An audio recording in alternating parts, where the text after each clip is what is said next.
Misty, would you call the roll, please? Yes, I will. Dave Burris. Here. Randy Graham. Here. J.R. Huddleston. Here. Deborah Johnston. Here. Bill Lucan. Here. Craig Romey. Present. Gary Telkamp. Here. Linda Varvel. Here. Thank you. Would you join me in the Pledge of Allegiance?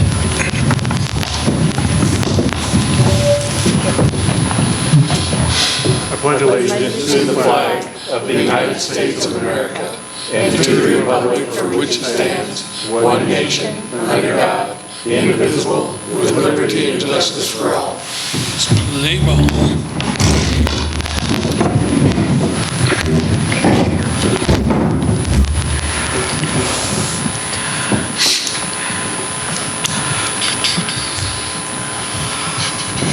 As always, council, please remember if you have a conflict of interest, let the rest of the council know before you vote.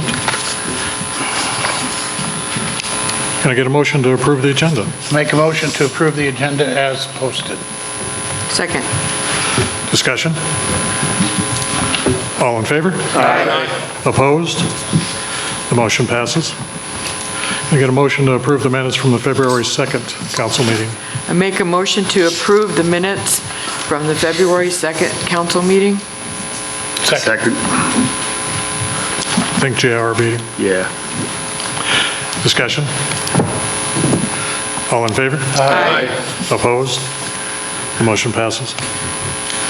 Motion to approve the bills in between. Make a motion to approve the bills in between for $218,417.86. Second. Well, you got on our sheet, printed sheet, 218,407.86, which is the correct amount. 407. Oh, 407 is? Yeah. Okay. Thank you, Dave. Yep.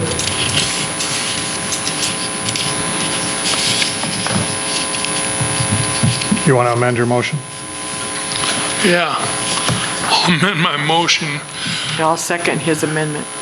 Thank you. $218,400 $218,407.86. Thank you. Thank you. Second. Discussion? All in favor? Aye. Opposed? The motion passes. And a motion to approve the current claims. Before we continue with that, I'm showing $60,114.85. I'm gonna look at the sheet, this says $60,144.85. It's 44, Dave. Thank you. Okay?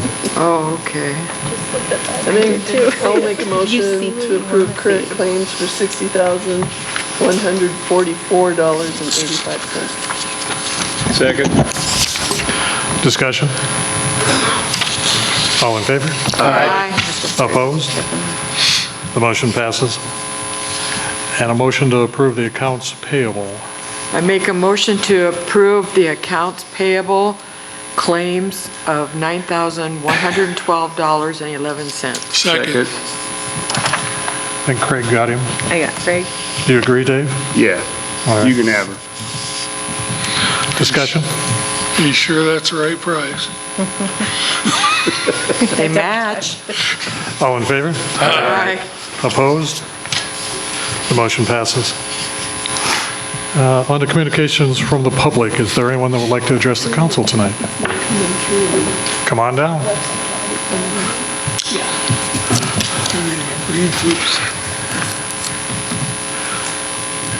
Name, address, please, and we ask you to limit your comments to 5 minutes.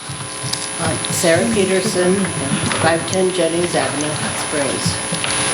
And I brought some flyers to put back. I got permission from the council to do that. It's we're having a comment jam on Friday at the Space, and it's going to be this is for the public comment for the Forest Service for the larger part of Craven Canyon exploration drilling.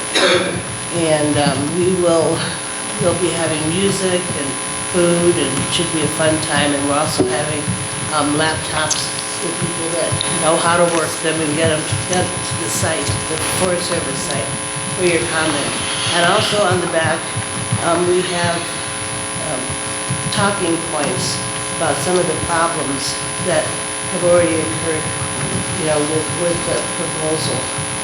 So I hope we can all make it, drop in and have some fun and have What time some- does it start on Friday? 6 o'clock, Thank 6 you. to 9,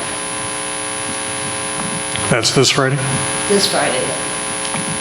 Yeah, and the comment period is going to be ending on March 3rd. And we're trying to get as many, hopefully we'll get a lot of people on Friday night. But that's, well, the comment period is March 3rd for the deadline. Any other questions? Okay, thanks. Thank you, sir. Thank you. Anyone else?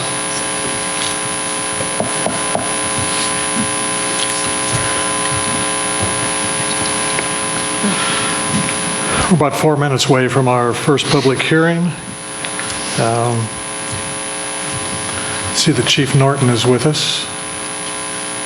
Right out there. All right, we'll see if we can work you in somewhere here. But let's go ahead and pick off our personnel actions. Can I get a motion to approve personnel actions A through F? Make a motion to approve personnel actions items A through F. Second. Discussion? All in favor? Aye. Opposed? The motion passes.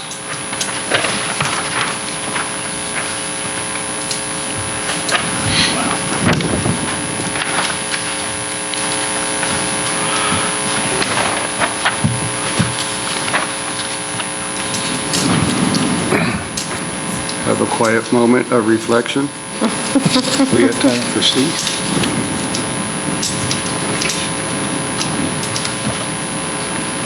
For which?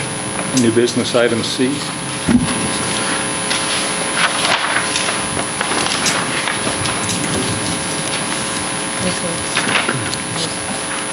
Sure.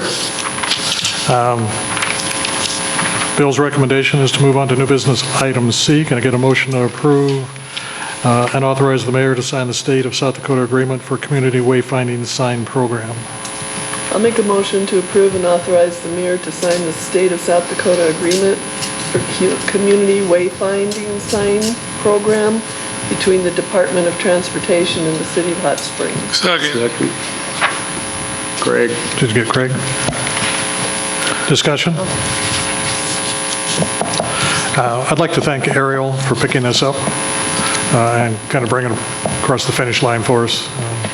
We've been working on this for quite a while, and I appreciate Deborah and Bill being a part of that. Yeah, I So, should have little proofs update maybe? for the signs very soon, and then we can place our order. And the signs will be put up by city staff. All in favor? Aye. Opposed? The motion passes. All right. You can go down to I if you want to, K and I.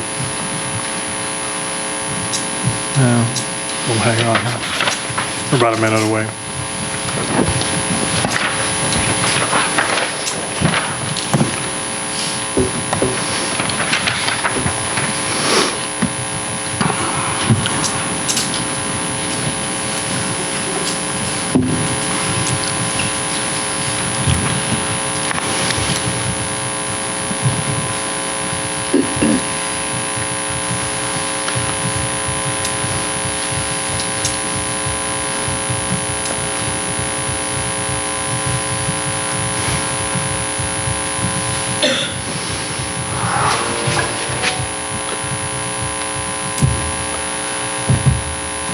I'm glad that was during a moment of silence. Mm-hmm. Sound like an origami class. It was close.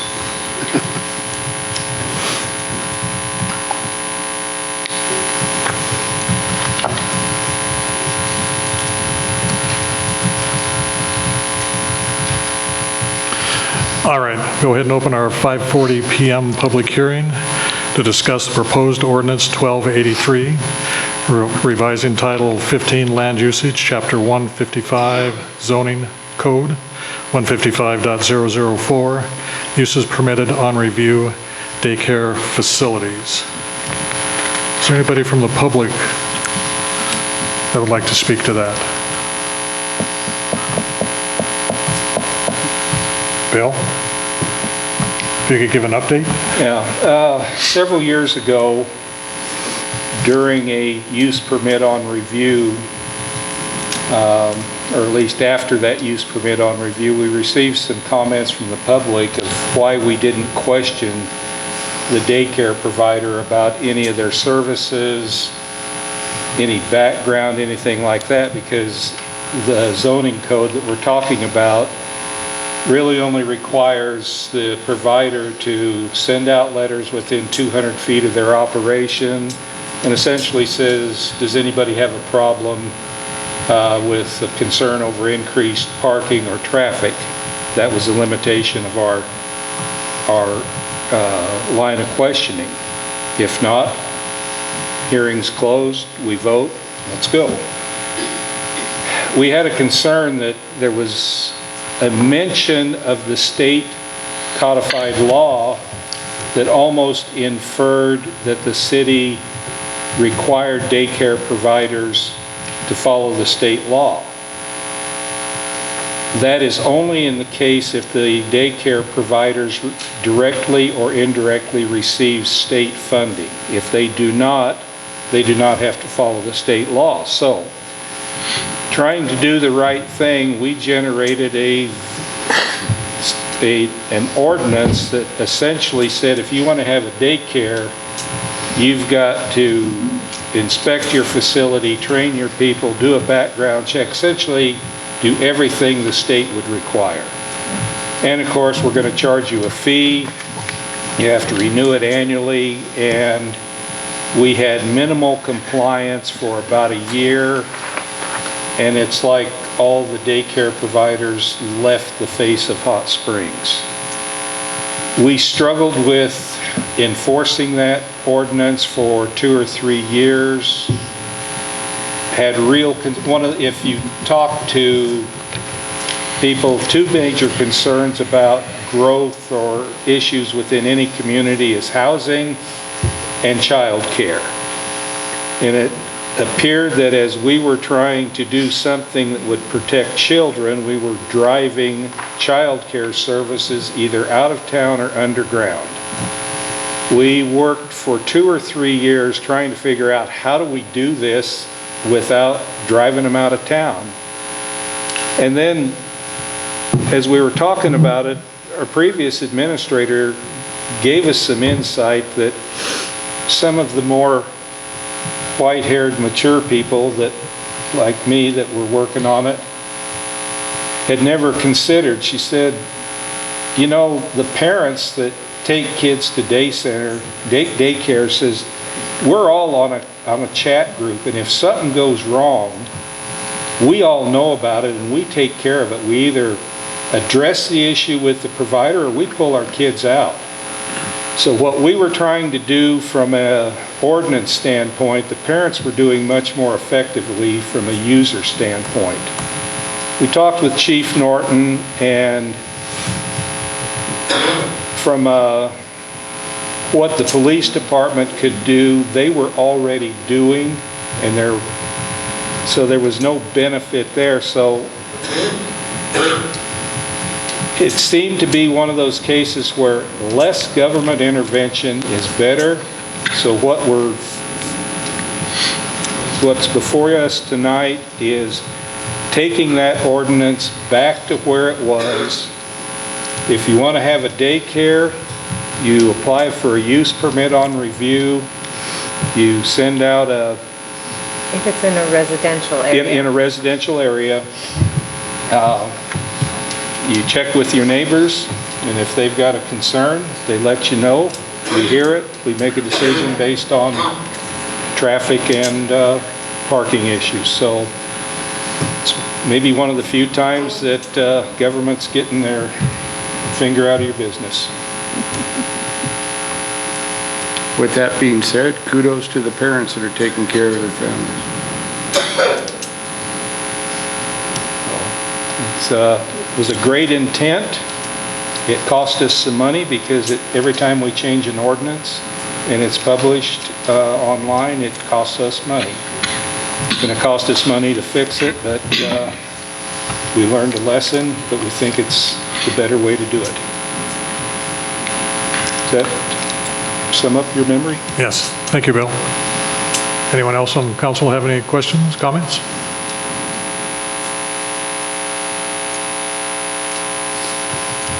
Misty has a big smile. Thank you. She tried to tell us that 5 years ago. As Bill said, we were concerned about children in daycare, and we got heavy-handed, and we shouldn't have.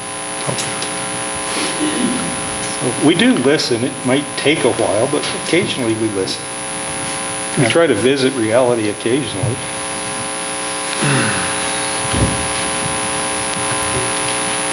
All right.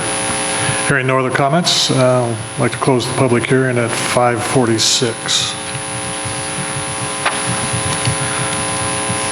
So we have another public hearing at 5:50. We'll go ahead and see if we can't pick off some more of our new business items.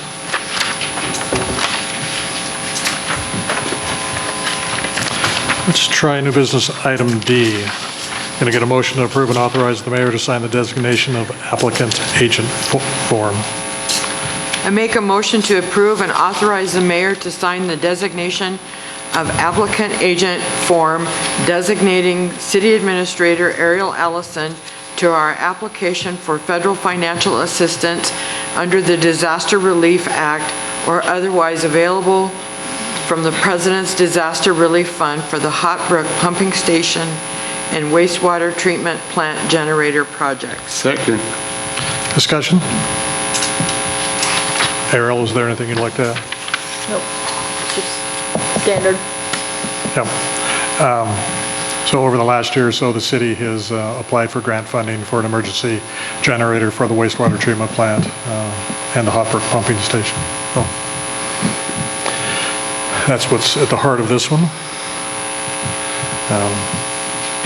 All in favor? Aye. Opposed? The motion passes. Let's move on to E. Can I get a motion to confirm the city's intent to utilize the bond counsel services of Dorsey and Whitney LLP? I'll make a motion to confirm the city's intent to utilize the bond counsel services of Dorsey and Whitney LLP in connection with the proposed loan for the wastewater treatment facility improvement. Second. Discussion? All in favor? Aye. Opposed? The motion passes. Let's go on to new business item F. Can I get a motion to approve adding the new Assistant Finance Officer Rebecca Rathburn to the Wells Fargo account signature card? I make a motion to approve adding new Assistant Finance Officer Rebecca Rathburn to the Wells Fargo account signature card. Second. Discussion? All in favor? Aye. Opposed? The motion passes.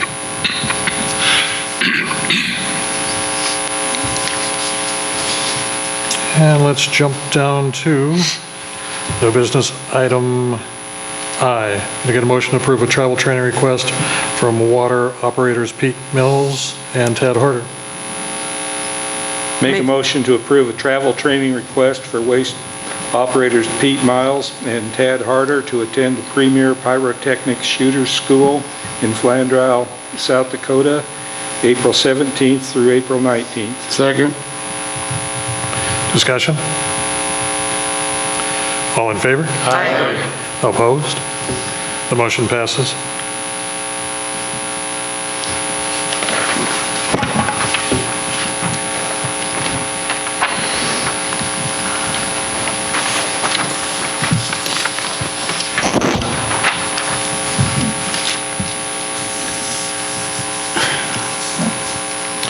All right, I'd like to open the 5:50 PM public hearing to act on the license application for a retail on-off sale retail wine and cider license from Dave the Superfood Truck LLC, doing business as The Bunker, to be used at 635 Jensen Highway.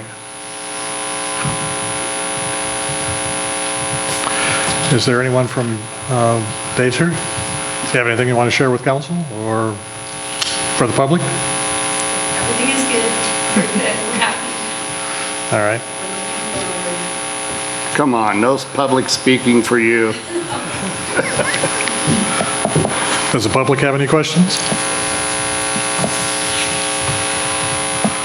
Council, do you have any questions? No? Hearing none. We'll close the public hearing at 5:51. And can I get a motion to approve, deny, or postpone? Make a motion to approve the license application for a retail on-off sale retail wine and cider license from Dave the Superfood Truck LLC, doing business as The Bunker, to be used at 635 Jensen Highway. Second. Discussion. All in favor? Aye. Opposed? The motion passes. Congratulations. All right. So our next public hearing is at 6:30. 6 o'clock. We're going to skip Thank you, that. Deborah. Already got that one marked off, 6 o'clock. So we'll continue picking off new business items.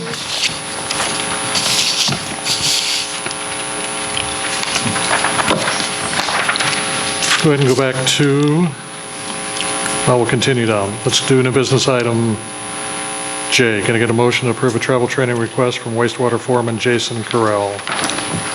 I make a motion to approve travel training request from wastewater foreman Jason Carell to attend the South Dakota Water Treatment Class 1 at Career Learning Center of the Black Hills in Rapid City on February 26th. Second. Discussion? All in favor? Aye. Opposed? The motion passes. Can I get a motion to approve new business item K, a travel training request for the Hot Springs Police Department admin? Make a Charlotte. motion to approve travel training request for Hot Springs PD Administrator Charlotte Shively to attend the 2026 South Dakota Sex Offender Registration Conference in Deadwood, South Dakota, 4/7 through 4/9. Second. Discussion? All in favor? Aye. Opposed? The motion passes. Can I get a motion on new business item I, a travel training request for Hot Springs Police Department Officer Katie Majeski? I think it's Make a motion Al? for, yes, it's L. Al, all right, thank you. go ahead. Yeah. Make a motion to approve travel training request for Hot Springs PD Officer Katie Majeski to attend a Desert Snow 3-day criminal interdiction workshop in Sioux Falls, 5/19 through 5/22. Second. JR. Discussion? All in favor? Aye. Opposed? The motion passes.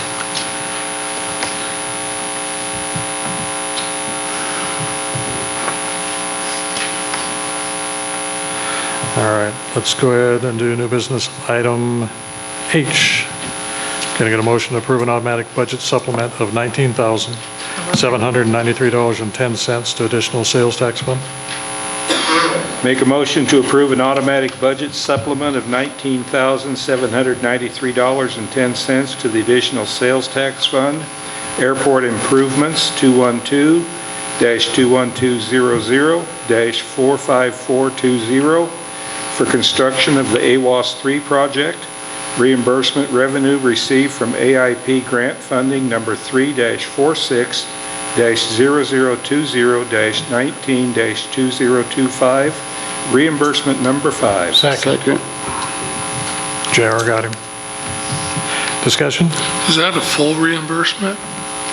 Or is that something we match, or? Yeah, it's 95% for this project. Okay. And it's reimbursed based on when we pay the bills, so it's not the last one, it's not final. There'll be more. Okay. Anyone else? All in favor? Aye. Opposed? The motion passes. And I think we've got time for new business, item G. Can I get a motion to approve the requested tax abatements as submitted by the County of Fall River Deputy Auditor? I'll make a motion to approve the requested tax abatements as submitted by the County of Fall River Deputy Auditor, Fall River Health Services for $1,109.30, Fall River Health Services for $13,426.25, Hot Springs Ministerial for $3,187.35, and Lorinda Sund for $4,073.29. Second. Discussion? All in favor? Aye. Opposed? The motion passes.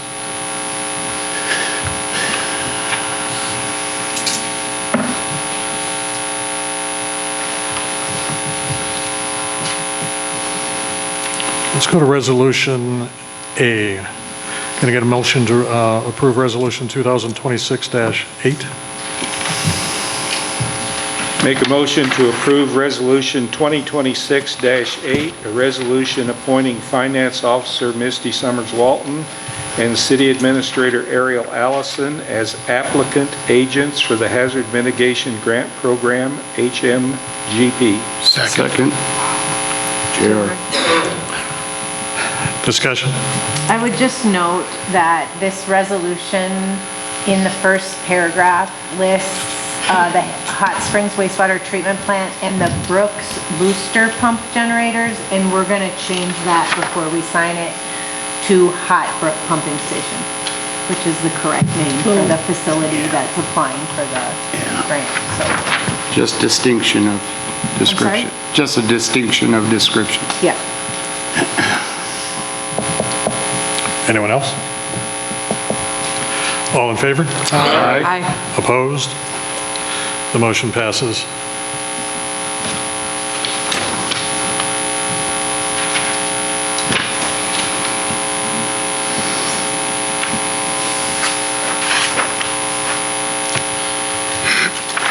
All right, it's going to be a short delay here.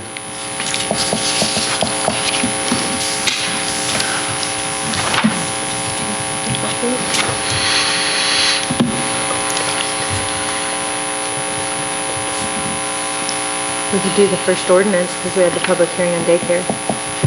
Okay. Following the advice of the finance officer, let's do our first ordinance. Ordinance item A, first reading of ordinance 1283. Can I get a motion on that? Make a motion to approve the first reading of ordinance 1223, revising Title 15 Land Usage, Chapter 155, Zoning Code 155.004, uses permitted on review daycare facilities. Second. 1283. That's what I thought. What did I say? 23, you said 8. 23 is 83. Just a second. Thanks, JR. I'm glad I'm not the only one to make mistakes tonight. Yeah, that's right. That darn AI. Numbers are hard. So we got a motion and a second? I didn't get the second, I'm sorry. Chair. Linda. Oh, yeah, I was gonna say, I Chair. JR, make it. JR, got Linda, it. second. Thank you. Discussion? Misty, would you call the roll, please? Yes, I will.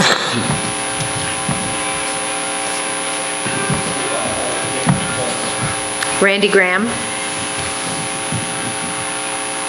I'm calling the roll on the ordinance you just voted on daycare resolutions. Yes. Yes, thank you. Bill Lukens. Yes. Craig Romey. Yes. Linda Varvel. Yes. Dave Burris. Yes. J.R. Huddleston. Yes. Deborah Johnston. Yes. Gary Telkamp. Yes. Thank you.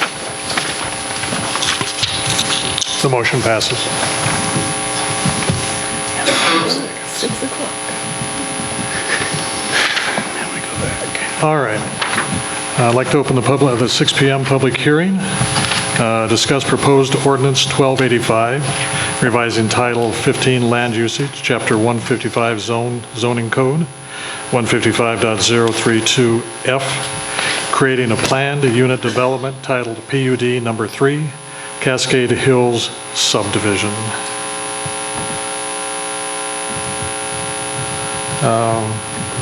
There was somewhere else in my readings that kept talking about number 4. The TIF is number 4 for Okay. the city. The PUD is number 3. Okay, thank you for clarifying. Yep. All right, so council, this is the first major step, I think, to pulling together the plan that Fall River Health System has put together for getting us some homes, desperately needed homes in Hot Springs. And P&Z met earlier this afternoon to discuss this, and they'll have a recommendation.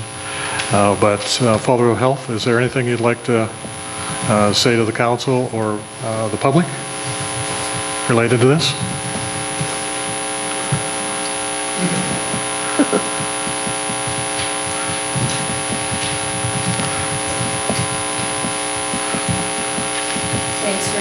Thanks for seeing us. We have quite a few of them here to help talk and give you some more information, but I'm Georgia Holmes I'm the president of Fall River Health Services. And Jeremy? Jeremy Schultz, CEO of Fall River Health Services. Okay, it sounds like you folks need to get up close and personal with the microphone. It's easier if you just take it off the stand and hold it up to your mouth. Is that better? Yes, it's on. It's on. Okay, thank you. What was the question? I'm sorry. Just the public hearing, so you can introduce the project or... So we've worked extensively on planned unit development. We've been working with Toy Design Group as well as Skull as the contract manager at risk potentially on this project. And we're proud of the affordable housing project that's been developed. And we presented earlier at planning and zoning, and just look forward to any questions that the public or the council might have.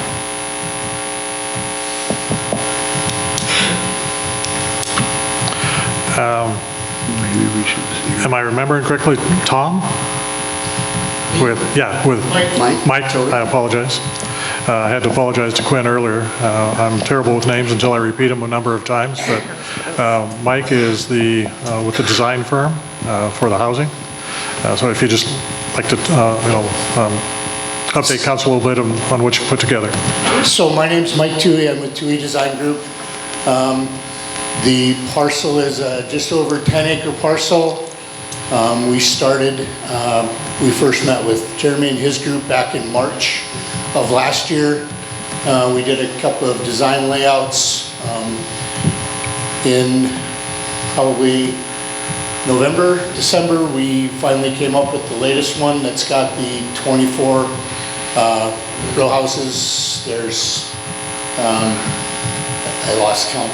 We moved, I think we've got 14 or 15 larger homes, 14 or 15 smaller homes, so that we've kind of got a difference of range of style of house for everybody to look at.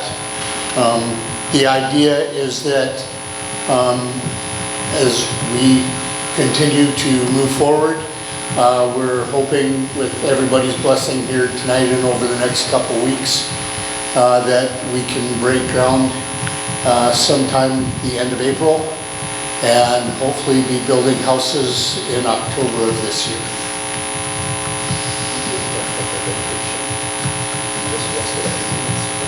Yep, so we're just out on the west side of the hospital. The ambulance, the life flight is right next to us. Both Jeremy and I have had different discussions with them. They're pretty solid in agreement. They've asked for a couple little things from us, but I think they're on board with everything. Noise, has that been brought up? That was going to be one of my questions, being the way I've read the way it's set up. You're going to be, like you just said, you're right next to basically the heliport. How are you going to keep that from being such a noise influence onto the homes? We have to add that into we have to make sure that each homeowner is aware of that thing does have the opportunity to run 24 hours a day, and that's a risk that they're doing when they're buying in those lots. So that'll be an informational package at purchase or at lease? Yep, part of the sale. Okay.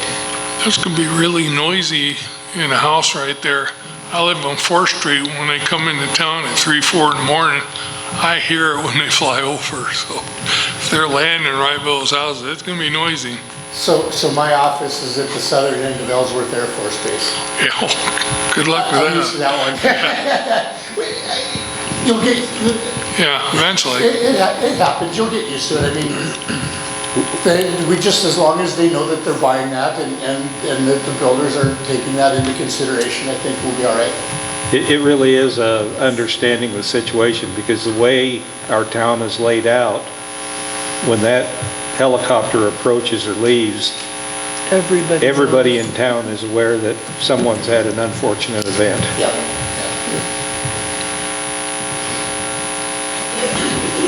And it's life. Yeah, I think that's, as long as they know and are aware of it, I think that's the best we can do. Yeah. I'm not trying to put you on the spot, but in the wording, smaller family lots, what would be distinctive of a smaller family lot? So the smaller lots are 50-foot frontages. They're 110 foot deep or 120 foot deep. In the plan development, we've asked for 8-foot setbacks or 10-foot setbacks, and so it's a little bit smaller, narrower house. More than likely patio home, so it's probably more like a 900 square foot house with no basement. The larger houses, I think, are 12 or 1,300 square foot, and we'll have basements under those. Okay. The row housing that you see in the northeast corner is a 1-stall garage, 21 foot wide living quarters, about 60 foot deep, I believe is where we were at, and that's 2 stories. Okay. Those are the 2 questions I had. Now, those were easy. The issue of the helicopter noise has been brought up, and my understanding is you've had the conversation with the air ambulance folks as far as the flight path, and they're fine with that? There isn't any concerns? So I met personally with Randy Stambach, who's their board chair, Monday, as well as Sean Lane, who's their director at the EMS service. And we've addressed our concerns. I don't know if, is Randy here this evening? Randy's here. I think the concerns were avoiding building south of the helicopter pad. And so we've avoided that. So I think it's agreeable. There's 2 houses that 2 lots that we would probably agree to sell those last, because those are closest to that helicopter pad. And then, of course, there would need to be security fencing that would keep people away from getting into the EMS space as well. So, and I think our board's agreeable with making sure that that is fenced. Yeah, so nothing about the plan puts at risk the air ambulance service? I don't believe so. I don't see that. Yeah. And that's my recollection of the conversations that, you folks had before. I just wanted to get out there in front of the public that, as has already been stated, if you live in Hot Springs, you know when the air ambulance is coming and going. And that's just, a reality of it. So with you folks letting prospective property owners know that there's an air ambulance there, it's their call whether they want to buy the property or not. I did an informal survey of hospital patients because I worried, because the hospital wing is closest to that helipad. And over the last 6 months, I've asked hospital patients if the ambulance is waking them up at night or if they can hear it during the day.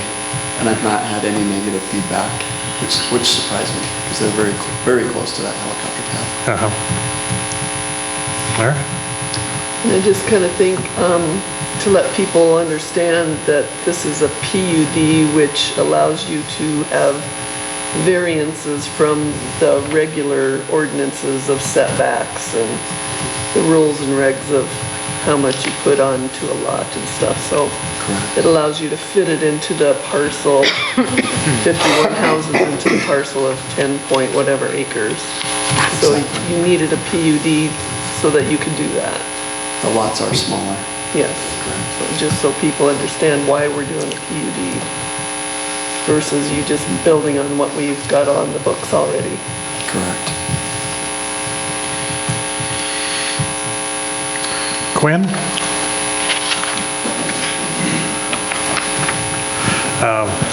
If you'd introduce yourself? Yes, I'm Quinn Reimers. I'm with Collier Securities in Pier. We're a municipal advisory firm. We got asked to join on the project several months ago, probably about a year ago. I guess I'll give you a quick overview of the TIF. The TIF is 51 lots, living units. It's an affordable housing TIF that's already been classified by the Department of Revenue. We sent the legal description to the county and the Department of Revenue. They've verified the legal description and the base value for it. I guess the city in this case has no liability. It's an annual appropriation TIF. It's a developer TIF. It does not affect your constitutional debt whatsoever. So you can take financing in the future. So I guess I'm just trying to think here. Any questions? I know we could talk about TIFs all night long probably. So I know there's probably several questions. Oh yeah. SDHDA granted Fall River Health. What was it? $1.1 million TIF or grant for the infrastructure associated with the project. That's been accounted for within the TIF as well. So we subtracted that out as a source of funds. So I'm trying to think here what else we can throw at you here. Well, there's one question that I was asked twice. Yes. How do you foresee the impact of the sales of these brand new homes impacting the sale prices of homes already in town, which folks are having trouble with their tax increase? They're brand new homes. I mean, well, the way the development's set up is the front of the development will be the smaller lots.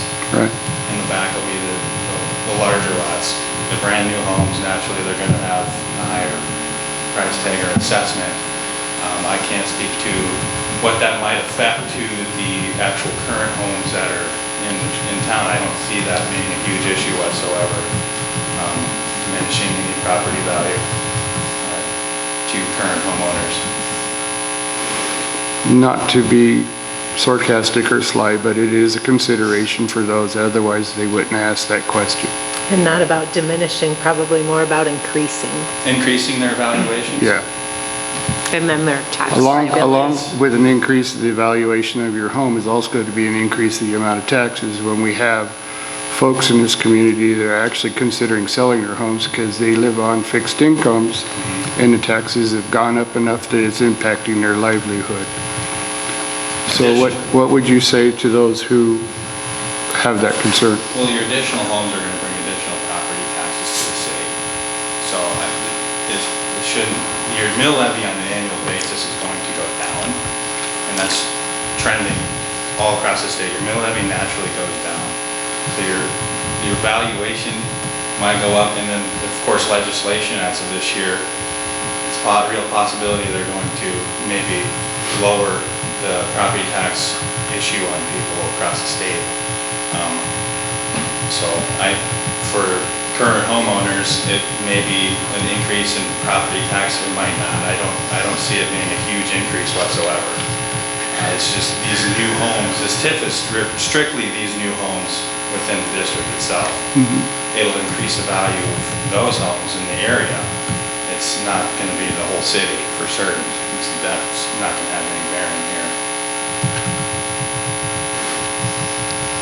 Okay.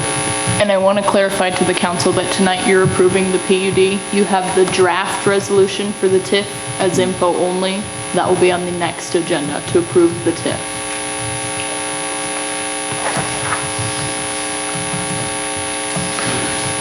And Quinn, I appreciate the education you've provided about TIFs. When I tried reading the codified law on TIFs, I got very confused. It didn't look like we fit the TIF model, but I'm assured we do. And the fact that we do not incur any debt, that it's the project that incurs the debt. And when this is all done, then we will be collecting the taxes on the improved property. Yeah. And we're collecting no taxes now because it is tax exempt, if I'm correct. Is that the correct term? Probably not tax exempt. It's- We'll receive the taxes on what it was assessed at before The it was land. improved. And right now, it's 124,000. Yeah, it's minimal. It's not very. Yeah, so we're not losing really anything, so, But it'll be You about still 20 receive years that. before That's we the big get the, value. okay, You will so- still receive that. It's just everything above it. So the house construction, the valuations from that development itself, that you will not receive until the TIF is dissolved. right. So, So future councils will be smiling. Is there a timeline when that TIF actually expires? the way we have it today, and I think it's for 2041. And that's conservative. As we've seen in the last 5 years, house prices, assessments naturally going up. As those go up, so will the TIF revenue to the developer, and the sooner that amount is reached, the sooner it's back on your books, and you can take in that TIF revenue. Or not TIF revenue, but property tax. Property taxes. Yeah, and it will be a happy time for another council. Okay, if you say so. That's speculation on my part. Anyone else? Quinn, as we talked about earlier, I appreciate you pointing out that there is no financial risk to the city of Hot Springs. That was Bill's original concern, making sure that we didn't. And it certainly helps knowing that the risk is all on the developer. So I appreciate you pointing that out. Thank you. Absolutely. Thank you for answering those questions that I was asked that I had no answer to, so I appreciate Very that. tough. It's the future, you don't know what it's going to hold, how the assessments are going to go, how legislation takes place. There's just the grass we just don't have right now, so that's just the nature of the beast we're living in, so. I appreciate it. Thank you. 51 extra houses will be nice, though. You certainly will. Now, as Ariel had mentioned, what's in front of you tonight, council, is the approval of the PUD. We have been talking about the TIF for a couple of years now, and that's what makes this whole thing work for those folks. But the PUD is what allows them to Proceed.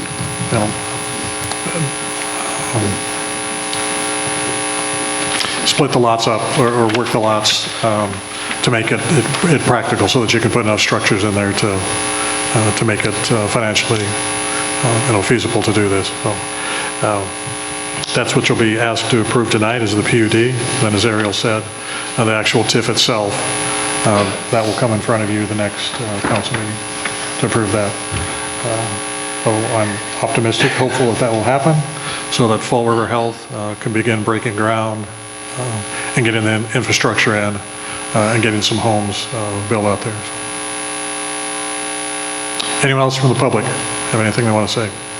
I also want to point out that P&Z unanimously recommended approval of both the PUD and the TIF at their 4:30 meeting today. All right, if there's nothing else, let's close the public hearing at 6:20. Thank you, folks. Thank you. Thank you. So our next public hearing is 6:30. We could do this PUD ordinance. Second reading, or the first reading of the second ordinance? So the second ordinance? All right. Can I get a motion to approve ordinance item B, first reading of ordinance 1285?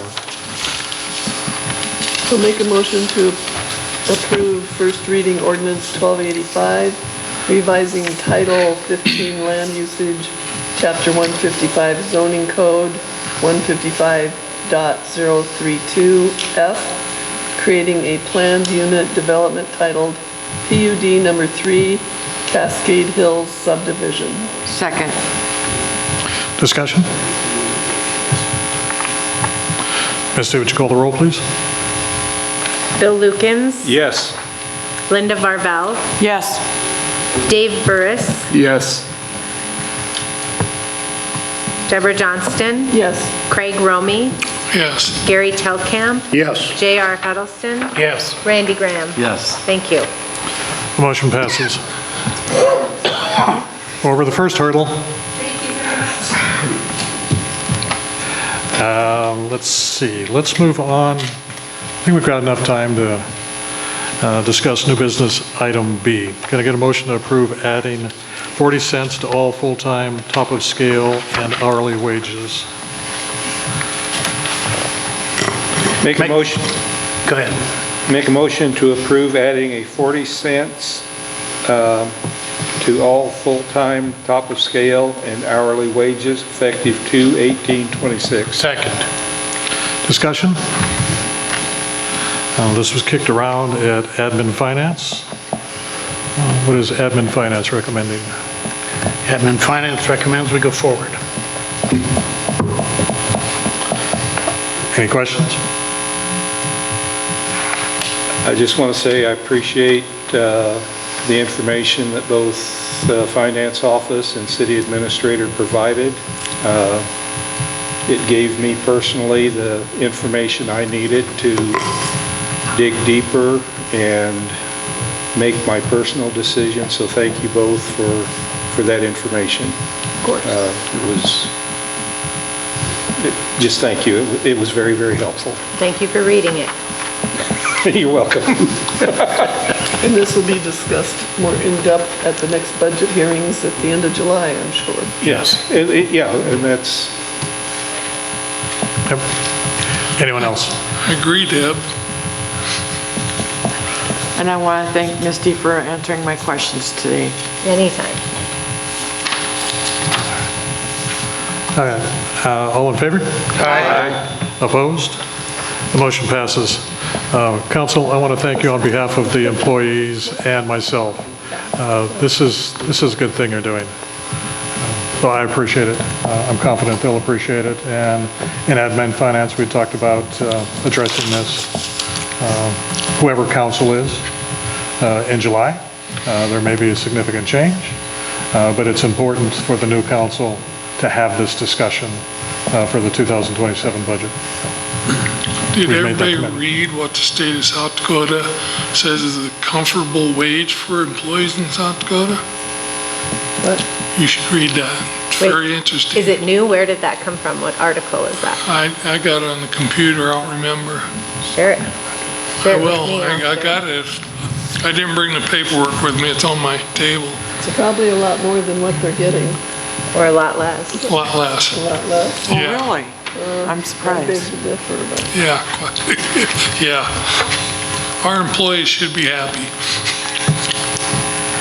Yeah, share that with us, Craig.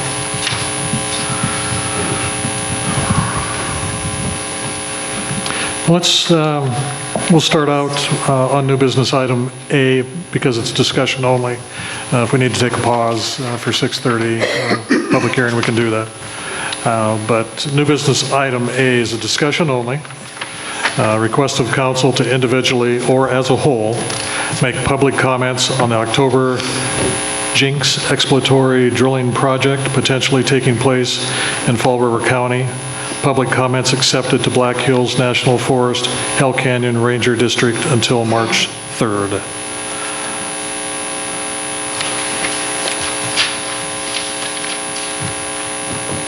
I'll start us out here. We were sent information on this project with the public comment window, and I know we'd been talking about it previously.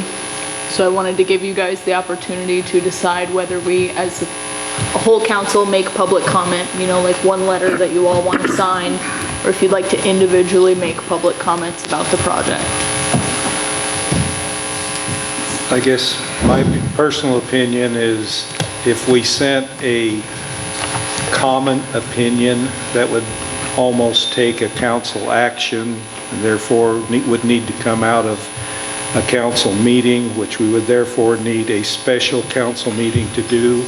I would prefer that if, as individuals, we have an opinion, that we should send it as an individual council. If it needs to be as a council member opinion, send it as an individual opinion. I would have to agree with that. I agree with that as well. I think that would be the best to this process. So if anyone needs help getting to the link where you submit public comment, let me know. Maybe you could just send that to us. Or attend the Comment Jam Friday. comment jam on Friday Yep. at the space. Would you need to send out a notice of quorum in case We can, yep. we all Okay. decided to enjoy the fun? And I missed out on where the jam was going to be at. The space, The space, okay, thank you. 6 to 9, Gotcha. Friday night. I got the time, I just didn't get the location.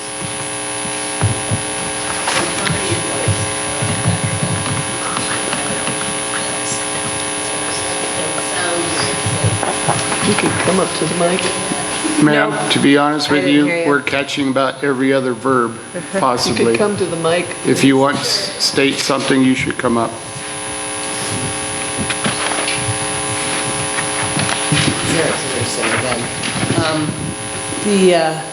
On the back of that flyer, there are issues that are not sounding very safe, that the CNAC's the mining company, and they're issues that we have contentions with because it's gonna hurt the water and other things. So, you know, it gives you some idea. And also, there'll be information at the Friday meeting too, this evening meeting, more about this project. Okay? Thank you. Thank you. Personally, I don't really need to make comments on it. I can make my comment right now. Anytime we start doing exploratory drilling anywhere, it just makes that next footstep through that door that much easier. So, no, I'm not real big support for that, but that's just my own personal opinion. Anyone else? I agree, Dave. Go ahead. Come on up. I just wanted to answer to what you said, Mr. Burris. It's important to get the word to the actual Forest Service. They're only hearing us until the 3rd. I understand. It's important that we hear you, but we need you all to support us because we're putting out that work. Can you share your name, please? I do support you, ma'am. 145 South Garden. Thank you, COOLEY. I will make a comment on there if you want, but I don't need to have a special place to do it. I'll make my comment right here on film and in front of the citizens of this community and this whole board. Sure. I right. did bring the little cards that have the queue, though, if you were to entertain the thought to go ahead and submit it to the Forest Service, that's all. That is fine. Thank I'll you. pick one up from you, or you can bring one up Yeah, for I'll put me. them on the table. Okay, thank you. Guys, all of you. Thank you. Thank you. And I've just sent you all the link with information. Thank you. Okay, thanks. Hi, I just had a question. Kim Wittenberg, 13088 Fall River. Got about a minute and a half. I just had a question about, with you all saying that we should submit comments separately, will you be submitting a comment as well? It seems like that would be more powerful, at least if the council's also saying something about it. It seems like a bunch of individuals may not have as much impact as hearing from leadership as well. Yeah, that's kind of why I threw it out there, so that you guys could get me your thoughts. We could put one letter on the next agenda. We meet the 2nd. It's a tight deadline, but you guys could, as a whole, submit a public. Okay, so we're at 6:30. We just need to get to our next public hearing, and then we'll come back. Okay? All right. So help me remember to come back. All right, so we're at our last public hearing, our 6:30 public hearing, to inform the public of additional or alternatives evaluated to address the wastewater system deficiencies. Thank you. Jennifer. Jennifer Sietsma, Executive Director with Black Hills Council of Local Governments. And the reason that we need to do this public hearing is to address a couple. Well, we reduced the scope of the project application that was submitted January 1st. So in order to do that, we do need to make some corrections on some of the paperwork that was previously submitted and really just give the public an opportunity to talk about that reduced scope. So again, going through the things that would be required to be covered for this public hearing to meet the requirements of the program. We need to talk very briefly, because this was all covered at the December 15th public hearing, but the need for the project, the additional alternatives that were studied by the city since the last public hearing was held, the current project that will be considered for funding, the proposed financing, the amount to be borrowed, the revenue source pledged for repayment, the interest rate and term associated with any dollars borrowed, and then the impact to the users. So the reduced scope project now has a phase 1 cost of $9,166,000, which is a reduction from $14 million that was discussed at the previous public hearing. The interest rate and term is still 4% for 30 years. The city is still looking at surcharge bond for the revenue source pledged for repayment. The impact to users for phase 1 has been reduced. Previously, you were looking at about $67,000 a month if there was no grant subsidy with your award from the state per month, which now that's been reduced to a $47,807 per month with the extra 10% debt coverage, resulting in about a $29.42 per month surcharge if your project is awarded only loan. Obviously, we had discussed at the previous public hearing, there's potential for grant and maybe some principal forgiveness, and then also the potential for CDBG funding. If the city council is agreeable to the reduced scope project, then you'll need to approve an authorizing resolution to replace the previous authorizing resolution, because the total amount borrowed was addressed in that authorizing resolution. And so, looks like we have Jim here. I don't know how much of the specifics, but he can talk about how the scope was reduced on the project that was already approved previously. Thank you, Jim Jones, AE2S. Can you folks hear him? Louder? Yeah, okay, thank you. Maybe I'll just start with a little history. AE2S was contracted by Hot Springs to complete a facility plan. The facility plan was completed. The recommendation was an upgrade for the wastewater treatment plant with a discharge to Fall River. We had a public hearing. Jennifer just addressed, there was a number of comments at that public hearing. After the public hearing, the city asked us to look at new alternatives for your wastewater treatment process. And we looked at how we could utilize the existing lagoon area and change the discharge from Fall River to continue to spray irrigate what you're doing now currently. And the amended facility plan was presented at the last council meeting. Mike and I were here, Council has a copy. It's on the city website. It's available for everybody to review. Total cost of the project to utilize the lagoon actually is a little higher than our initial facility plan recommendation, which was just an upgrade at the wastewater treatment plant in town. Initially, we looked at, for phase 1, completing screening and grit removal and updating the administration and laboratory building. And that still is part of this application for phase 1. So that part hasn't changed. What will change is your phase 2 application. That will include upgrades at the lagoon, which will include aerated cells, and we'll be making improvements to the 5 miles of transmission line, that pipeline from the city out to the lagoon site.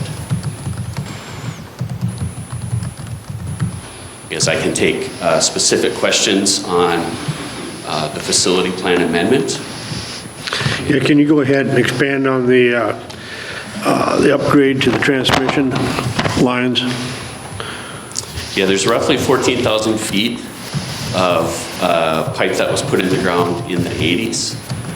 It was irrigation rated pipe, so maybe not the same integrity as sewer pipe. We plan to investigate the condition of that pipe and factored in essentially a worst case scenario into the total project cost, where all of that 10-inch pipe would be replaced with sewer rated pipe and larger diameter pipe, 18-inch pipe. So do you tear up the, what is that, 8-inch pipe right now? 10-inch. 10-inch. Do you tear that up and then replace it in the same location, or do you lay the new pipe alongside it, or how does that work, and what do you, if you tear it up, what do you do during that time period? It will be tricky knowing that we're working in the canyon and next to Fall River, but my assumption would be, and we would design this to have the least environmental impact in the construction, but my assumption would be that the pipe would be laid in place alongside the existing. Right now, you have enough storage at the wastewater treatment plant to give you roughly an 8 to 10 hour window depending on flows of shutdown. So it'd be very difficult for a contractor to get a lot of work done in an 8-hour window. Okay, thank you.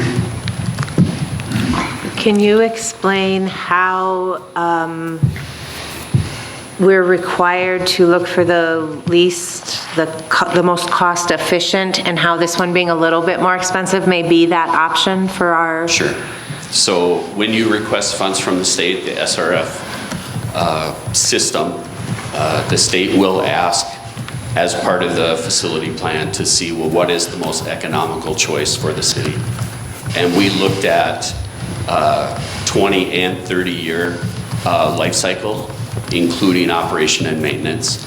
Upfront costs will be a little bit higher for treatment at the lagoon location, but as we get past 20 years and out to 30 years, we can see cost savings in operation and maintenance. There will be savings, certainly in operation. It's a simpler system to have treatment out at the lagoon with aerated cells and the screening and grit removal in town than what we initially had proposed, which was biological treatment in town, which would be activated sludge and biosolids treatment through your digesters. That no longer will be the case. And I assume this existing pipe all lays within an easement, I would imagine. Am I correct? Correct. Do you foresee any problems with going in there now and doing the excavating and laying new pipe? Do you see any potential issues there at all with the homeowners, property owners? Yeah, I don't. Okay. Yep, I would hope that we'd be able to work in the current easements. Okay. I think your bigger issue issue is going to be environmental. How many miles of pipeline is that? 5. And at the time that those pipes were put in, the northern long-eared bat and the tri-colored bat were not considered endangered. So if it's in an area along Fall River where there's caverns and crevices and places where the bats can mate, that's going to be probably your biggest issue with phase 2. Thank you. That pipeline runs in the ditch, correct? On the right side of the road all the way out? No, it crosses the highway. Out there by Coffee Cup? Actually by that. Yeah. Does and then goes out on the other side? And then, yeah. But that section where it crosses the road is the newer pipe that was redone when the road was redone, right? So that's not included in the 5 mile that we'd be replacing? Yeah. In my time when I was a younger person, they called it pivoting. And just for layman's terms, basically you dig a trench X amount alongside your pipeline. You have your stall time, which is what you're talking about, 8, possibly 10 hours. You prep all your trench and everything. You have all your parts on hand. Basically what you do is you shut it off. You know you have a clear area and you remove the section that you're going to be taking out, and what you do is you're just putting basically a bend into it, and you keep on going with that. So basically you're doing in small sections, but it's manageable, but it makes the total process a little bit longer. But it's probably the safest way, and I agree with you 100%. Now that the EPA has designated certain things that for them to do, it won't be just taking a silt fence in order to cover that. You're going to have to take other priorities on making sure that you don't have any back drainage going into the creek. So there will be added cost to that. What they call it nowadays and what the requirements are, I'm sure have changed in the last 30 years, but basically that's what it comes down to. It's just a simultaneous, you have a line here, you're digging a line here, and you're going to go so many feet because you know what your timeline is for safety. And then you pivot, you lay it in, you pivot it in, and then you back cover that. And then you're going to go along X amount of feet for whatever you need to replace. But there's a lot more to it than just actually digging a line alongside an old one. There's a lot of work that'll have to be done. And I do agree that the EPA requirements and so forth that we have not really looked at as of right now are going to be a factor on a few things. Whether the cost is cheaper, the technology is better, I have no clue, because those were things that I did 25 or 35 years ago. The pipeline will include manholes, air relief valves, cleanouts. So there may be opportunities to tie in each one of those. Exactly. And those will be an upgrade for what we have right now, because a lot of areas that we have issues that we know of need those areas to have those cleanouts and accessibility. So even if we didn't have to replace lines in the perfect scenario, if it was everything we wanted, there's still things that we would have to add to that system that, in order to make it updated to what the process is needed now. Is there going to have to be any studies with all the Native Americans here in the 1800s, like when they built the highway to Rapid, they had to do a study on that creek because they found that there was a campsite there and stuff. Is there anything going out that anybody knows of through the canyon there? So this is all phase 2, and tonight's hearing is about phase 1. Oh, so I just want to I'm sorry. remind everybody that the pipeline stuff will have its own public hearing. Okay. Yes, we will have to have most likely an archaeological record search, and cultural resources will have to be evaluated through the environmental process, but there will be a future public hearing for everything dealing with the pipeline. So again, tonight's public hearing, we're just discussing the reduction in scope of the application that was submitted for Phase 1. So I don't mean to be rude No, or that's cut you fine. off, but I just want to make That's sure fine. we're on task and that there's an opportunity for any public if they wanted to comment on the reduced scope project. Thank you. Sounds like we maybe got ahead of ourselves. Thank you. Well, it's okay, because we are looking at it as one project. Okay. With multiple funding applications, and this is the Phase 1 funding. We reduce scope because we're not adding treatment at the central location at the wastewater treatment plant, besides grit and screening removal, where initially we were doing grit and screening and putting in biological treatment. So we pulled that portion out of the funding application, and we'll have to put it back in with treatment out at the lagoon in the Phase 2 funding application. Thank you. So pipeline and construction at the lagoon, aerated cells, some additional pipe work out there, a blower building, all comes as a Phase 2 request. So Thank you for that basically, clarification. it's just going to run right through Hot Springs, straight out to Maverick. Or We'll Coffeyville. pull grit and large solids out first, but then yes, it'll That's gravity it. flow out to the lagoon.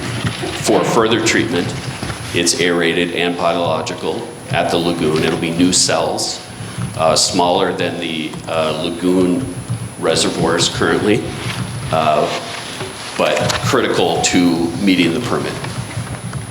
Yeah, the state will have permit limits for you, and you will be operating the lagoon as a treatment, as a biological treatment process. These cells will discharge into the reservoirs that you have currently. So they'll still be utilized as reservoirs for spray irrigation, for crop irrigation, and no direct discharge to either river, Fall, or Cheyenne. And ma'am, the only reason I asked that is because we was talking about the pipeline, so. It's actually very good that we talk a little bit about the next process, so the public knows that we're not just looking what's staring us in the face, that we're actually looking at every phase of the project and have our own questions and have our own concerns and also have our own answers. I just want to make it very clear that there wasn't a change to the application, because that's not allowed. Your application has already been submitted, and you're not allowed to make changes or revisions to the application. All it was a reduction in scope. So tonight's public hearing really is about that reduction in scope. The changes that were evaluated will come in Phase 2, and that really needs to be reflected in the minutes and in the public hearing, that tonight we're just reducing the scope. We're not making any changes to the application. Understood. Thank you, Jennifer. Thank you, ma'am. I've got a really great question for you, Jim, but it's a Phase 2 question. You have to wait. Anyone else? So I appreciate it, Jim. Thank you, and Jennifer. I'd just like to mention that there's been a lot of conversation on the pipeline going out there, the distribution line.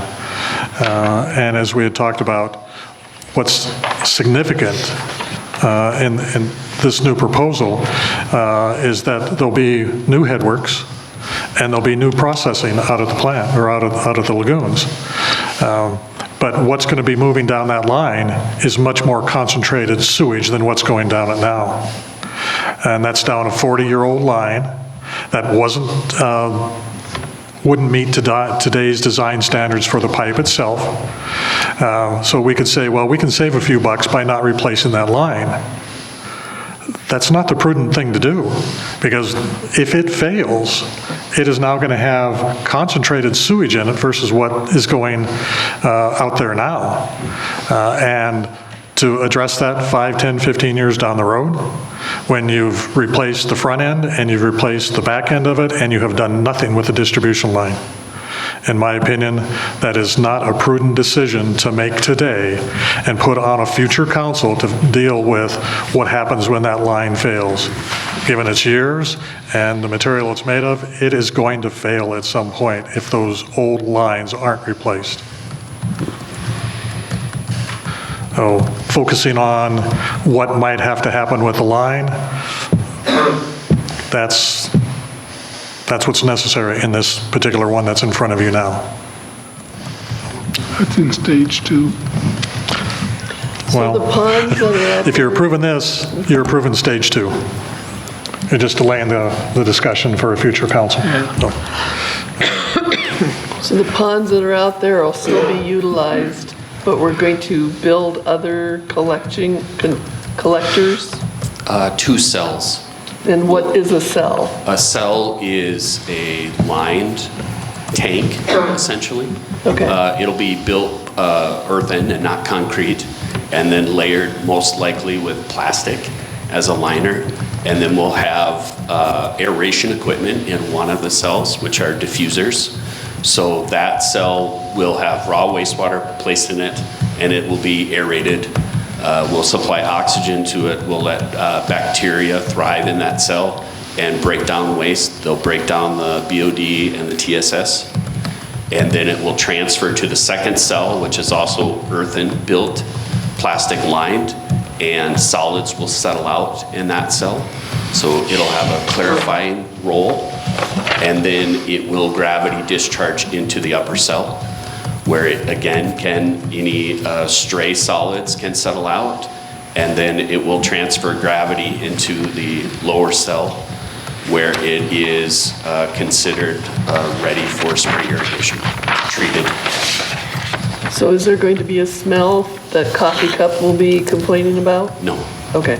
Nope. That aeration process will not be noxious, will not create odors. Okay. All right. I think we've exceeded the time that I assured Jennifer. We try to keep it short as possible, but the last thing I'd like to add for the council and for the public is we have had the discussion with Gary, with the Romies, about this new processing plan, and I don't think I'm misstating that you're on board with it? So Gary's shaking his head yes, he's on board with it. All right. Anyone else? What a clarification. You need to come to the microphone, share your name. Name and address, please. Name, rank, and serial number. Sharp, 28290 West Flagpole Road. Look, maybe I'm behind the curve on this, but are you making a decision now about whether this is the better proposal, or has that already been made? The decision will be made tonight to move forward with this. So I guess my only comment would be, it seems like everybody's leaning in that direction, all in support of it. I mean, when I had read about what the proposal was previously to rely on the more technological solution and then discharge water into the river, I think that would have been a really bad idea. I think you guys have done a great job by finding something better, something that is less relying on technology. And, you know, imagine what happens when the hot springs without power for 3 weeks. What would happen to the sewage then? This is way better. So I think it's great. Thanks. Thank you, Ben. Thanks, Ben.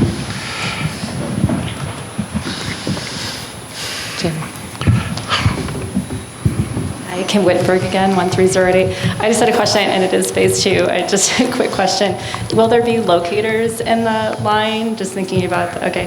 And then the other thing is, there's something, will there be kind of like a backup plan as you're doing the 8 to 10 hours of work? Is there a backup plan in case something fails? Like, is there some kind of truck it can go into or something? Yep. That'll be part of the construction planning. Can you share with us the test you guys did on the river already? On the sewage that's already in the river from like? Yeah, we did sample Fall River upstream of the wastewater treatment plant and then upstream of the mouth or the convergence of the Cheyenne. And there are coliform levels in the river. They're not excessive, but they are still present. There is influence from warm-blooded mammals disposing waste in the river. And whether that's dogs or goats or sheep or cattle or humans, we know that there's some influence in the river now. And septic tanks with drain fields Septic tanks, are just as bad as what you guys thought we was gonna put in the river. all your septic tanks out there leak into the river, especially the houses that's real close to it. I mean, that's life. Where else is he gonna put their stuff? Yeah, I would say none of the levels exceeded beach closure standards, but they are present, yes. Okay. Let's close the public hearing at 6:55. Did everybody get a chance? Everybody from the public who wanted to speak? I didn't see anybody else coming up. Okay. Is there anyone else? Okay. We'll keep 6:55. Jim, Jennifer, thank you. Thank you. Thank you. Thank you. She's good. Things to be signed tonight. Okay. Kim, haven't forgotten about your public or your discussion, but I'd like to get through this resolution because this is at the heart of what we've just been discussing. So can I get a motion to approve Resolution B, Resolution 2026-9? Make a motion to approve Resolution 2026-9, SRF authorizing resolution for the wastewater treatment facility. Second. I'm sorry, who got the second? I did. Right here, Misty. Thank you. Discussion? All in favor? Aye. Opposed? The motion passes. All right. Kim, I think you had a couple things you wanted to say. Yeah, so, or questions you had. Thank you. I'd already asked the question, but the question was, as far as submitting comments for the drilling, you talked about how it would be good for people to do it individually, but I was just saying or suggesting that in addition to people doing it individually, it might be even more powerful for the council also to say something, just thinking about the impact of the comments. You all may have more impact than individual folks. We have previously passed a resolution and had a letter of support for the hearing that could... All that's been done once before already. Not for this specific time, though. Or to this hearing. specific requester. We have Just like we could approved repurpose them. monies to have this hearing brought to Hot Springs. But Edgemont Council has sent a letter of approval for this, Protect our water. as the council did over there. So I believe it would give more credence if Hot Springs Council had a comment to send to them. In the past, we passed a resolution to protect our waters. Would you guys be opposed to me just submitting that resolution as your group public comment? Not on my behalf, I'd have no problem with that. I can't speak for others. We already passed it. Yeah, it's already been passed. I just mean Yeah, I'd say go submitting it. forward. I would sign.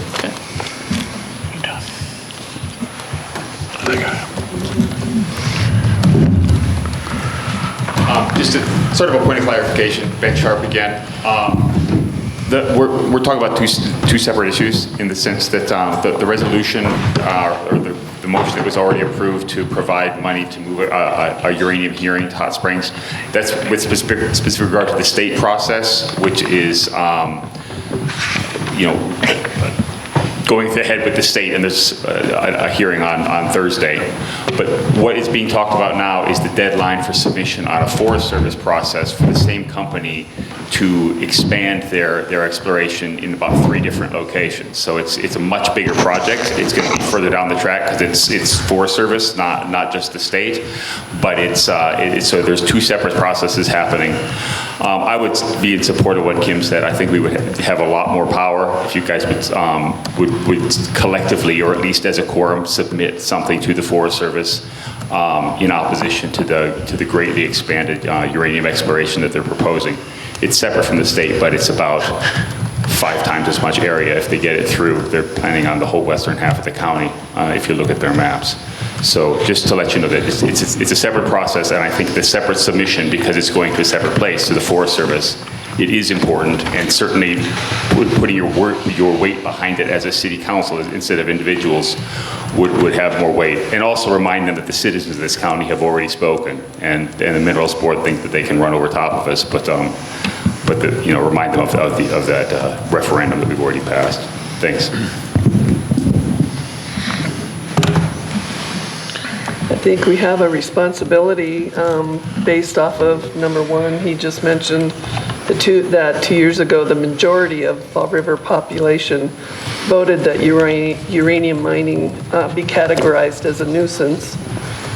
Another thing is that Fall River County is in a drought. We really can't be wasting any water, no matter how deep it is. The aquifers are not recharging as fast as they should be.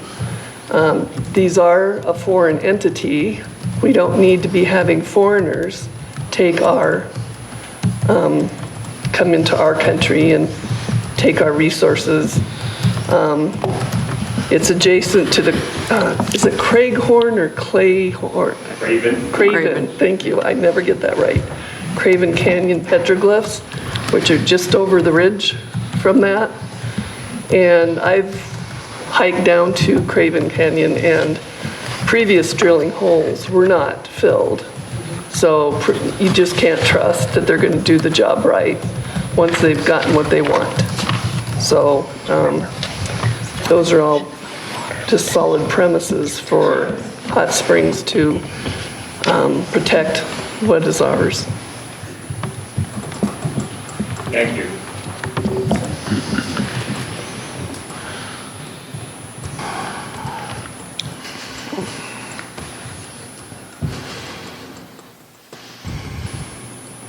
Marla Cooley again, 145 South Garden. Just to follow up with what Ben said, I agree with him that it does make a much more impactful, a greater impact if you all send a letter or send this comment as a group, but I think it could be beneficial to do both. And I also wanted to tag team about what he brought up, or what we brought up about the ordinance. I just spoke today with Stephen Blair, who was formerly the Attorney General Deputy, I think, and now he is the attorney for the Department of Agriculture and Minerals. And he advised me, because I found it online, he's with the state, right? Our county ordinance is not important to the state. They're planning on overriding that. Without going to the Supreme Court.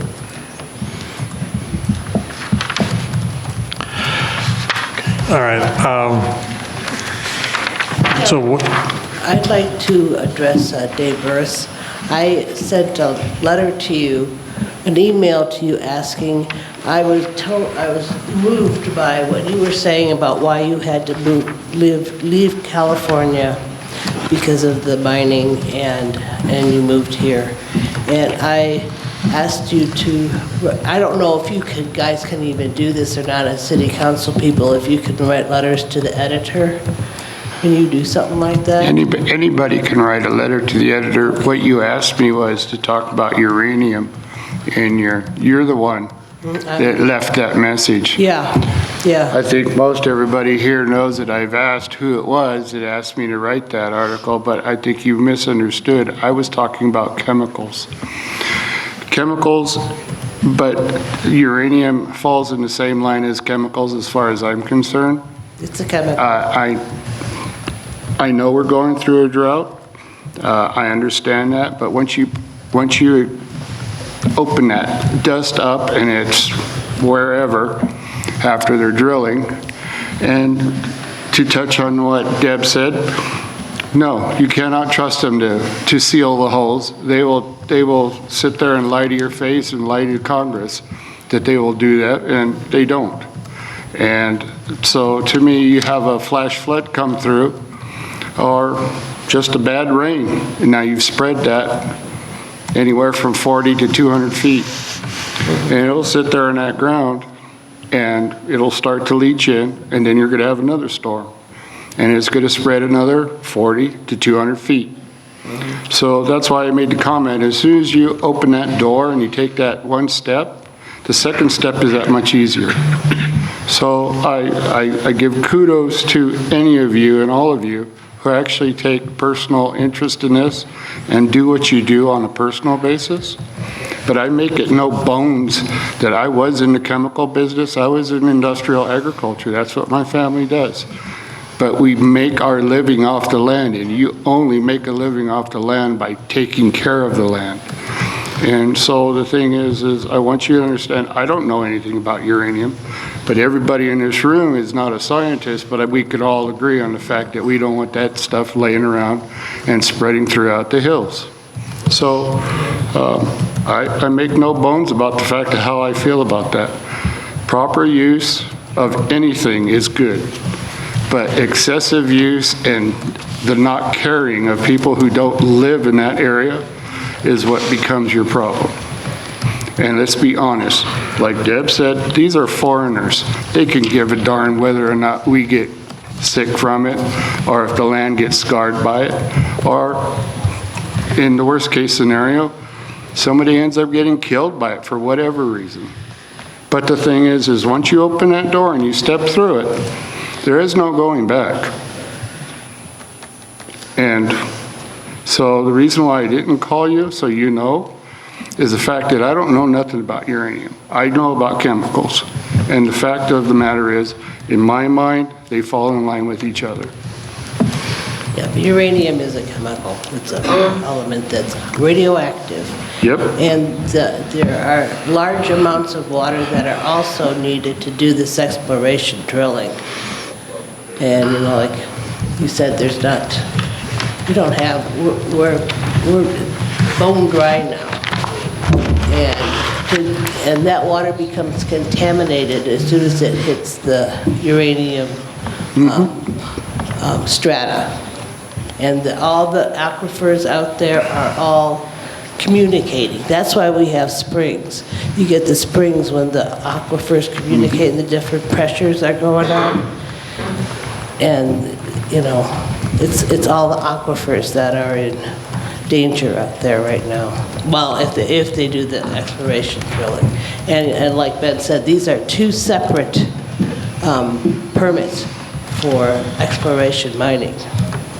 But if they open it up to the forestry department, my honest opinion is, once they start getting their hands on some of the money that they're going to be getting, it's going to be harder for us to change their mind. Well, that's been going on Excuse me, could I suggest that the item was to discuss whether or not we were going to send a joint letter, and this is not a hearing, so Okay. could we go on? Well, thank you. And we have exceeded our Sarah. 5 minutes, ma'am. Okay, thanks. To Bill's point, and he'd mentioned it early on, as I'm looking at the wording in the discussion only, until March 3rd, not through March 3rd, but until March 3rd. The point that Bill had made is if what you're asking for is a statement from council, then that necessarily would need to be on a public agenda for the council to see what that combined statement is. And then our next regularly scheduled meeting is March 2nd. So that can't happen before March 3rd because we don't meet until 5:30 that night, so we couldn't get it in. So my question to anyone, I guess our city administrator and finance, is there any way to get something, a statement that council would sign on with? I would say it's a discussion-only topic right now, so if you wanted to reiterate your support for clean water and give Ariel permission to send that resolution along with some kind of statement that as a council, our city would like to reiterate our commitment to clean water and objection to this project, that would be acceptable to make that determination now. You're not passing anything new, just reiterating what you've said before with maybe a few changes of who gets it. Right. I agree to that. Council, you okay with that? I'm okay with that. I agree. If you agree. I do. Did it be sent out via email? The Yeah. resolution would be sent out via email? Yep. The one you already passed? Yeah. Yeah. Hi, Rajni Lerman. I was just going to clarify, because I have the card. It says by March 3rd, so I think you have until midnight on the 3rd to submit the comment. But, I mean, if you can do it this other way, just wanted to clarify. Thank you, Rajni. Thank you. All right, let's go that route. Are they up there? We're going to grab one on our way out. Thanks. Ariel, you're going to craft something for council review? Yep. All right, thank you. Okay, thank you.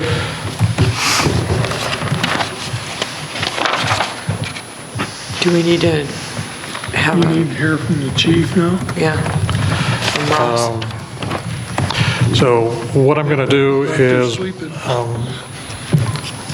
we're going to forego the committee reports for tonight. We're kind of deep into the evening. But I do appreciate that Chief Norton has sat through all of this when he was expecting to be here, and then because of the day's events, I told him I didn't think he needed to be here because we weren't sure we were going to have any electricity to have the meeting. But let's make our last agenda item council update from Police Chief Norton. So I appreciate you waiting. I'd asked the chief, as a result of our safety meeting, if he would get up and talk a little bit about the department. JR and Bill do a great job of regurgitating the data, but it's difficult to bring the passion and the pride that the chief had at the last safety meeting and talking about what his department does. And I wanted to give him the opportunity to share with you, council, an update on the police department, and this is something that we're going to be looking at doing quarterly, and I'd like to combine police department update with volunteer fire department and give quarterly updates to the council on that. With that, if you would just repeat the data, the statistics, and the passion you brought to the update at the safety meeting, I'd appreciate it. Thank you. I will do my best. So at the public safety meeting, was that last Thursday, I gave our monthly data for the month of January. I dove into it a little bit on Monday and updated it for the first 6 weeks of the year.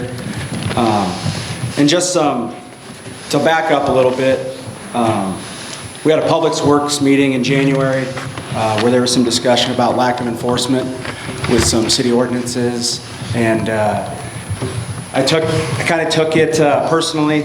I felt like there was some insinuation that I, as a police chief, wasn't upholding my oath, and you guys, as a council, weren't upholding your oath because we weren't enforcing city ordinances. And I don't think that's true. I think we have made a very concerted effort to work on some of these city ordinances, specifically our trailer ordinance violation. That's been a hot button topic since November 1st. And for anybody who doesn't know, November 1st to March 1st, or March 31st, you're not permitted to park any trailers on our city streets. Mainly because it limits our ability, our street workers, their abilities to remove snow, have buildup, traffic safety, everything like that. There's hazards all over the place because of snow buildup and everything. So we had an impassioned discussion at Public Works about that, about trailer ordinances and getting them moved off. And then there was discussion about boulevards. And there was a comment made at your last City Council meeting that, somebody said they weren't going to enforce that ordinance. And that somebody, wasn't going to be named, but that was me. And the discussion that I felt that I had in that situation was not that I would not uphold that ordinance or that I would not enforce that ordinance, but where do we draw the line on our ordinances? So at our public safety meeting a couple weeks ago, we dove into our ordinances, and I'm sure, you're foregoing committee meetings or committee reports tonight, right? Right. So in that committee, we determined, that the ordinance allows law enforcement discretion. We may tow, we may cite, we may do X, Y, and Z if there's a public safety or traffic hazard. So I feel like the topic of this trailer ordinance is kind of It is a priority, November 1st. I had Ariel set up a public message on all of our social media platforms. I notified all of our officers, go out, tag them, get them off the roads. We try not to tow people's stuff right away. Give them a courtesy, hey, 2 days, get that thing out of here. Even go knock on the doors, print off the ordinance. Because a lot of people are uneducated, they don't understand. It's been 75 degrees in November and December, so people are still mowing their yards and cutting down trees, so there's trailers out in, November, December, January. So a lot of people still were utilizing their trailers and things like that, but we still took it upon ourselves to go out and notify the public about this ordinance issue because it was a hot button topic. Since November 1st, we've made 40 contacts with people around the city, asking them to move their trailers, tag, log, everything like that. Since January 1st, we've done 25 of them. But that's what I really want to get into is since January 1st, we've had 750 calls for service as a police department. We have an 8-man agency, one of which is not here. He's at LET, getting trained. So with a 7-man agency, we've had 750 calls for service since January 1st. Something else that I didn't really touch on with you guys in that public safety meeting is I think it's also lost on us that we have a school resource officer who sits in the school for 40 hours a week, not patrolling, not taking calls. So theoretically, we're at 750 calls for service among 6 officers. That's a lot going on. Of those 750 calls for service, about 450 of those are officer generated. At our last department head meeting in December, Ariel wanted us to set up our New Year's resolutions. What do you want to do with your agency? And I said, I want to be more proactive. I want to stop cars. I want to make contacts. I want to, not be reactive, not have a reactive police force, have a proactive police force.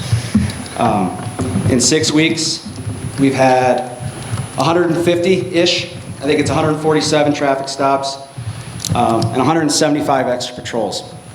And one thing that I always like to say about these extra patrols, I think a lot of the public see those, read about them in the call blotter and things like that in the paper, and they think it's just a minute, not important thing.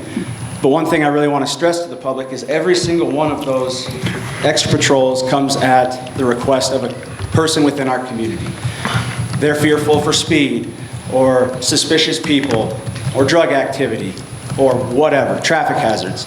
So every single one of those calls for service, those extra patrols, they're for a purpose. They're not just they're not just for a tally to generate calls. There's a purpose for every single one of those made by a member of this community. So those are serious deals that we take pride in, making people more comfortable where they live. The extra patrols on on Summit and Happy Hollow and Edgewood Terrace and all those places that are getting additional traffic because of the bridge reconstruction and the school zone. We don't even log our school patrols, but those get done every single day. I bet 75% of our traffic stops that we have occur in the school zone, trying really hard to slow people down coming into town. But the one statistic, or the statistics that I'm the most proud of from our agency so far this year, and like I said, we're 8% through the year so far. We have 0 attempted burglaries, 0 thefts, 0 vandalisms. And to me, those are crimes that happen when your police force isn't out and about. They're not driving through alleys. They're not out at night. Those are crimes of opportunity when nobody's looking. They snatch and grab, they break stuff, they deface property. And now, is that going to hold 0 for the year?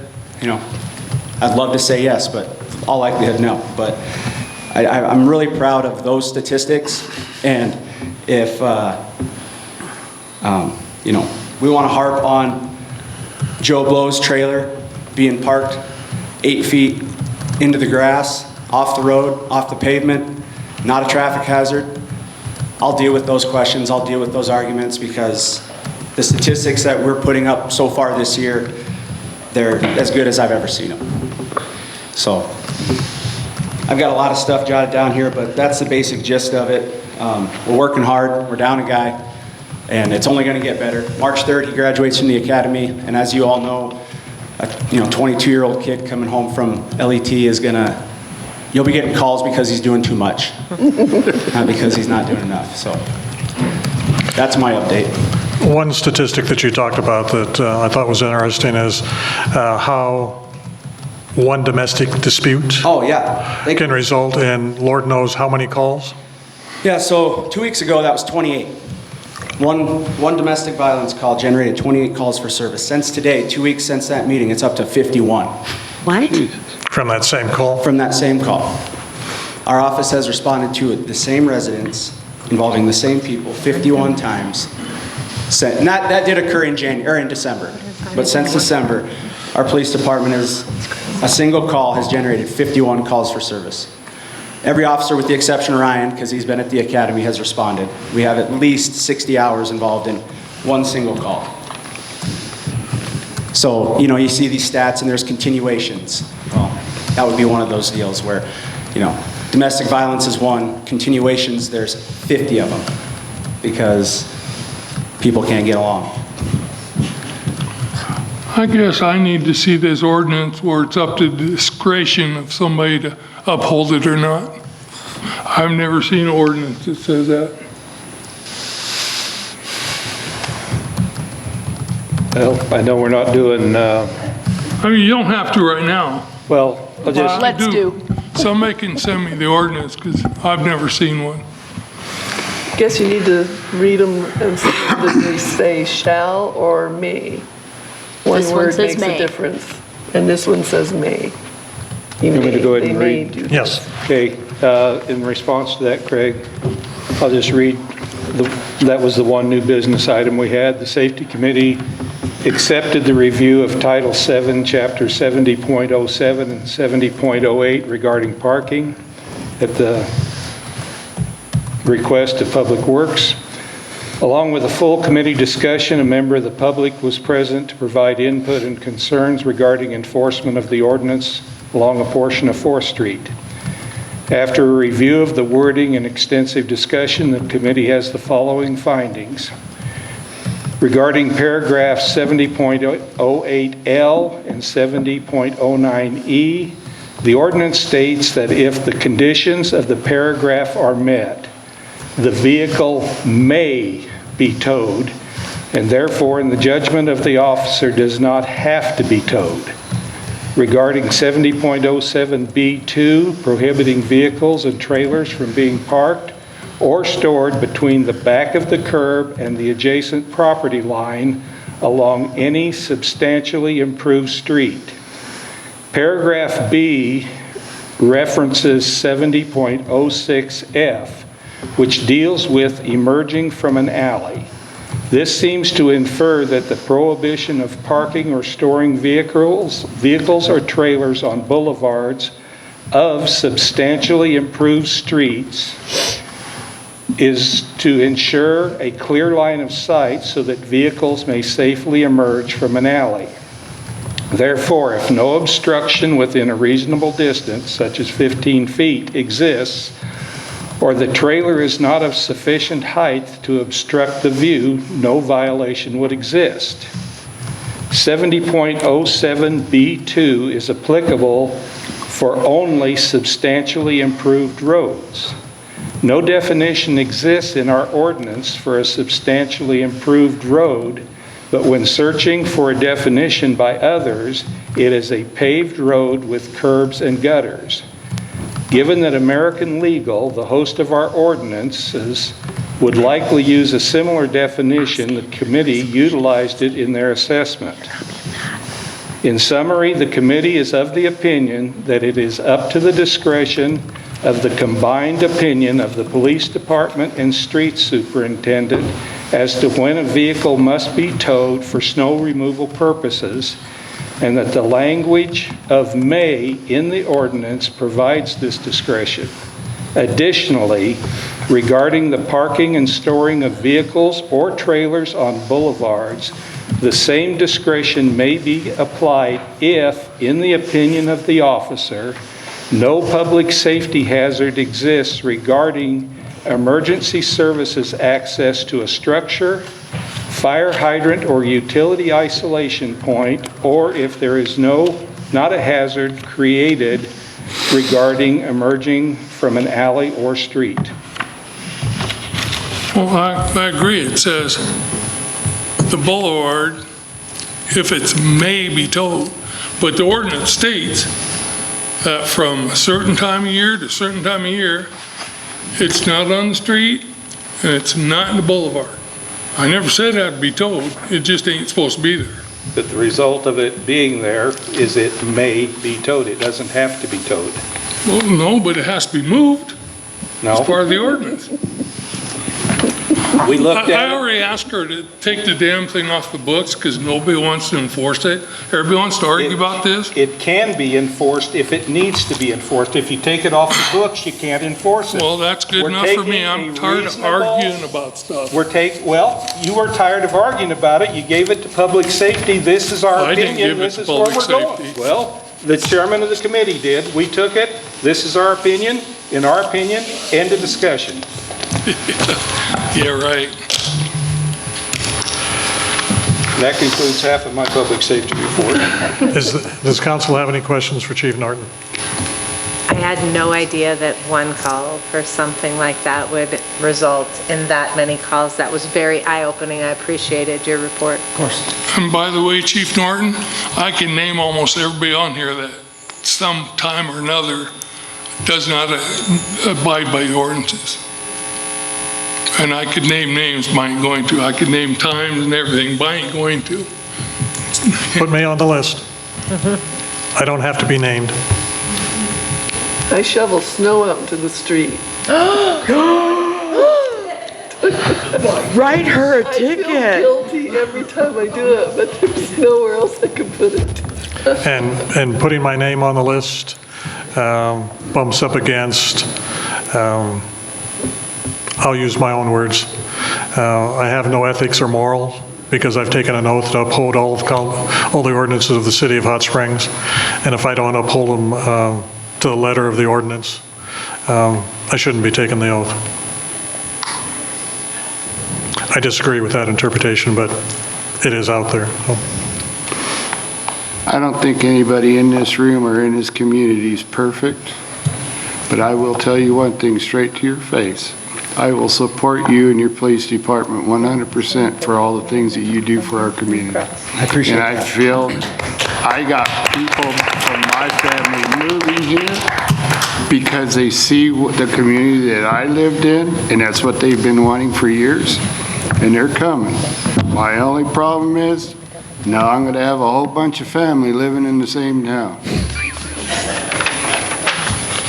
But okay. I thank you very much. Thank you for everything you do, Ross. Thank you, Ross. Very well appreciated. And your team, you've put together a fantastic team. We're really proud of our guys. We gotta We get are things too. going here. Let's see this. All right. Thank you, Chief. Thank you. With that, can I get a motion to adjourn? I make a motion to adjourn. Second. Discussion? Second, Marvell? Yeah. Linda, yes. All in favor? Aye. Opposed? The motion passes. Have a good evening, everyone.